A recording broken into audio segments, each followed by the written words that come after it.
श्रियकान्ताय कल्याणनिधये निधयेऽर्थिनाम् श्रीवेङ्कटनिवासाय श्रीनिवासाय मङ्गलम्। लक्ष्मी सविभ्रमालोकसुभ्रूविभ्रमचक्षुषे चक्षुषे सर्वलोकानां वेङ्कटेशाय मङ्गलम्। श्रीवेङ्कटाद्रिशृङ्गाग्रमङ्गलाभरणाङ्ग्रये मङ्गलानां निवासाय श्रीनिवासाय मङ्गलम्। सर्वावयव सौन्दर्य सम्पदा सर्वचेतसां सदा सम्मोहनायास्तु वेङ्कटेशाय मङ्गलम्।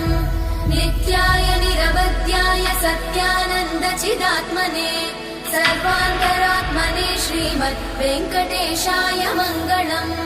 स्वतः सर्वविदे सर्वशक्तये सर्वशेषिने सुलभाय सुशीलाय वेङ्कटेशाय मङ्गलम्।